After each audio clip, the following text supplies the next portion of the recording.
जय भीम साथियों।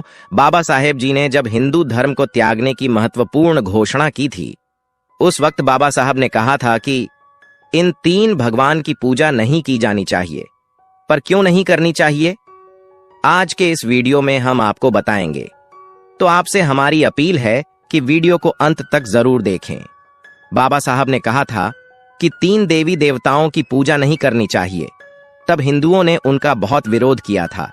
हिंदुओं को लगने लगा था कि डॉक्टर अंबेडकर हिंदू धर्म का विभाजन कर रहे हैं और ऐसे कई आरोप बाबा साहेब जी पर लगाए गए। तब बाबा साहेब जी ने घोषणा कर दी थी। पर अभी भी बाबा साहेब के मानने वाले कुछ लोग हिंदू धर्म के देवी देवताओं की पूजा कर रहे हैं। अपने लोगों को समझने के लिए बाबा साहेब जी ने एक भाषण में बताया कि कौन से तीन देवता है कि पूजा नहीं करनी चाहिए और उन्हीं देवता के तीन त्योहार को भी स्पष्ट रूप से नहीं मनाना चाहिए। यह भाषण बाबा साहेब जी ने 28 अगस्त 1937 को मुंबई के म्युनिसिपल हॉल में दिया था। बाबा साहेब ने अपने भाषण में कहते हैं कि हिंदू धर्म के अनुसार जिन तीन धार्मिक त्योहारों को मानते हैं वह हमें नहीं मानने चाहिए। इसका पहला उदाहरण बाबा साहेब बताते हैं कि लोग शंकर भगवान के नाम से सोमवार को व्रत रखते हैं और शंकर की पिंडी की कई तरह से पूजा करते हैं। लेकिन क्या कभी किसी ने यह सोचा है कि असल में शंकर की पिंडी क्या है? यह और कुछ नहीं, पुरुष और स्त्री की संभोग क्रिया की प्रतिमा है। ऐसे विभत्स प्रतिमा की हम महिमा क्यों गाए? सड़कों पर नर नारी यदि ऐसी हरकतें करने लगे तो हम उनकी पूजा फूलों से करें या जूतों से? तो फिर पार्वती शंकर की इसी क्रिया की प्रतिमा यानी भगवान की क्या हमें पूजा करनी चाहिए? गणपति के साथ भी यही बात है। गणपति की कथा यह है कि एक बार पार्वती नहा रही थी। उस समय शंकर कहीं बाहर गए थे, इसलिए नहाते समय कोई रुकावट न आए, इसलिए पार्वती ने अपने बदन का मैल उतारकर उससे रक्षण करता गणपति को बनाया। सो मैल से उत्पन्न अमंगल को भगवान कैसे माना जाए? लेकिन हिंदू धर्म के भगवान बड़े ही विचित्र हैं, इसलिए ईमानदारी से मुझे लगता है कि उनकी पूजा नहीं की जानी चाहिए। तीसरी बात है, दत्तात्रेय की अत्रि ऋषि की पत्नी अनुसया महान पतिव्रता है। ऐसा नारद ने ब्रह्मा, विष्णु, महेश इन तीन भगवानों की पत्नियों से कहा। अपने से अधिक पतिव्रता कोई हो या उनसे देखा नहीं गया। तब इन तीन महिलाओं ने अपने पतियों से कहा कि वह अनुसैया के पतिव्रता का हरण करें और पत्नियों की बात मानकर यह तीन वीर इस काम को अंजाम देने निकल पड़े।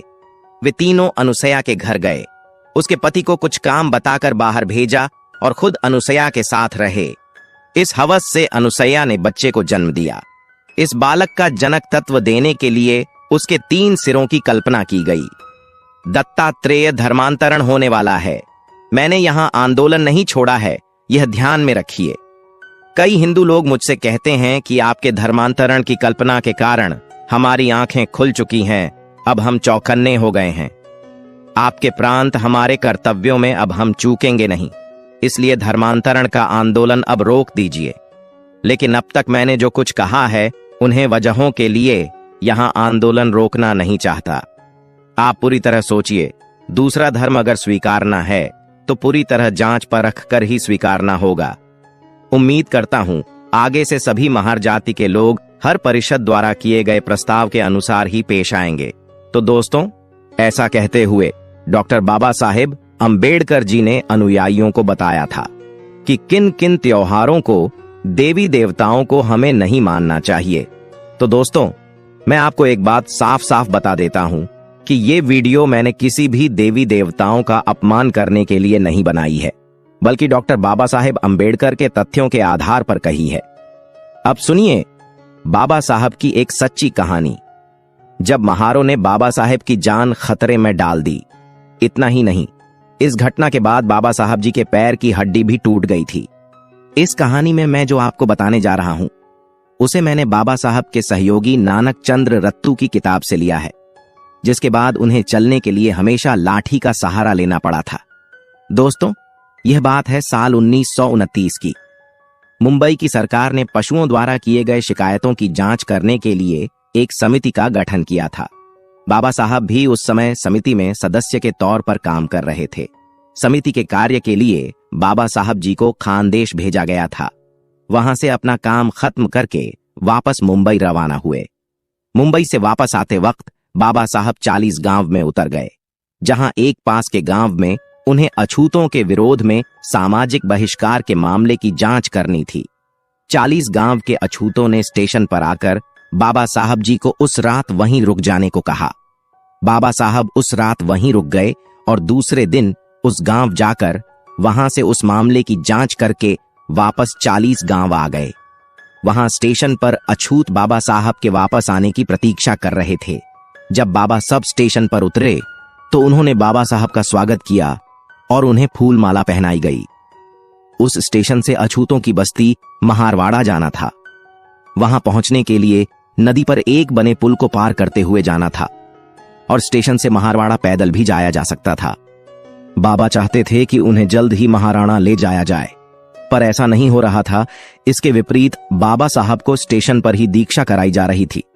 स्टेशन पर किराए से मिलने वाले तांगे भी वहां मौजूद थे।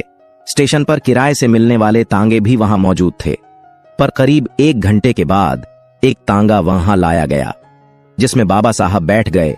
उस तांगे में तांगा चलाने वाला और बाबा साहब केवल 2 ही लोग थे और बाकी लोग एक छोटे मार्ग से पैदल ही निकल गए। तांगा वाला अभी 200 कदम ही नहीं चला था कि मोटरसाइकिल वाले से हटाने की टक्कर होते होते रह गई, जिसमें बाबा साहब को गंभीर चोट भी लग सकती थी। इस घटना से बाबा साहब आश्चर्य में पड़ गए कि रोज तांगा चलाने वाला आज इस तरह से तांगे को क्यों चला रहा है। आगे जैसे तैसे करके तांगा उस नदी पर बनाए गए पुलिया पर पहुंच गया। इस पुल पर दीवारें नहीं थीं, जो बहुत से पुलों पर होती हैं। तांगा पुल से जा ही रहा था कि अचानक घोड़ा बेकाबू हो गया और तांगे का पहिया एक पत्थर से इतनी जोर से टकराया कि बाबा साहब उछलकर तांगे से नीचे गिर गए। बाबा सब इतनी जोर से घिरे कि बेहोश हो गए। जो लोग स्टेशन पर बाबा साहब का स्वागत करने आए थे, वह महारवाड़ा पहुंच चुके थे और वहां पहुंचकर वह बाबा साहब की राह देख रहे थे। कुछ लोगों द्वारा बाबा साहब को इसी हालत में महारवाड़ा पहुंचाया गया। उन्हें कई चोटें आई थीं और उनके एक पैर की हड्डी टूट गई थी, जिस वजह से बाबा साहब कई दिनों तक चलने फिरने के योग्य नहीं थे। बाबा साहब सोच रहे थे कि उस पुल से तो रोज कई तांगे आते जाते होंगे, पर ऐसी घटना तो पहले कभी नहीं हुई। जब पूछताछ की गई तो असल बात पता चली। रेलवे स्टेशन पर जो देर हुई उसका कारण यह था कि कोई भी तांगा वाला बाबा साहब को अपने तांगे में ले जाने के लिए राजी नहीं था, क्योंकि बाबा साहब अछूत थे और महार जाति के लोग बाबा साहब को पैदल महारवाड़ा जाने नहीं देना चाहते थे।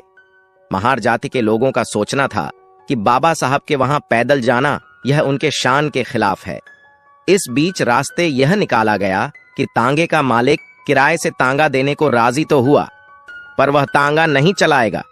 अब महार लोगों को तांगा तो मिल गया था, पर तांगा चलाने वाला नहीं मिल रहा था।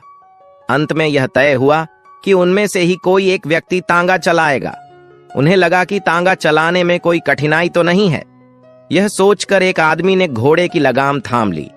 अनुभव न होने की वजह से उसे एहसास हुआ कि तांगा चलाना यह उसके बस की बात नहीं है। वह इतना डर गया कि उसने घोड़े को काबू में रखने के सारे प्रयास ही छोड़ दिए, जिस वजह से घोड़ा बेकाबू हो गया और यह घटना घटित हुई। बाबा साहब की शान बचाने के चक्कर में 40 गांव के महार लोगों ने बाबा साहब की जान खतरे में डाल दी थी। इस घटना के बाद बाबा साहब को एहसास हुआ कि तांगे वाला, जिसकी हैसियत किसी नौकर से कम नहीं होती, वह भी खुद को अच्छे से श्रेष्ठ समझता है, फिर चाहे वह अछूत कोई बैरिस्टर ही क्यों ना हो। इस घटना के बाद डॉक्टर बाबा साहेब आम्बेडकर जी को हमेशा चलने फिरने के लिए लाठी का सहारा लेना पड़ा। तो दोस्तों, यह कहानी भले ही ऊपर से किसी दुर्घटना की लगती हो, पर इस घटना का विश्लेषण करने पर पता चलता है कि बाबा साहब इतने बड़े विद्वान होने पर भी उनके साथ जातिवाद किया गया। और यह कोई एक घटना नहीं है, ऐसी अनेक घटनाओं का उदाहरण हमें बाबा साहब के जीवन से मिल जाएंगे। दोस्तों, आज की वीडियो में बस इतना ही। वीडियो पसंद आई हो तो एक लाइक करें और हाँ, कमेंट बॉक्स में जय भीम जरूर लिखें। इस चैनल पर मैं सिर्फ बाबा साहेब के जीवन से जुड़ी छोटी बड़ी सभी जानकारी लेकर आता रहता हूँ। यदि आप बाबा साहब को पसंद करते हो और इनके बारे में और अधिक जानना चाहते हो तो हमारे YouTube चैनल को सब्सक्राइब कर लें। वीडियो को पूरा देखने के लिए धन्यवाद। आपका दिन शुभ हो।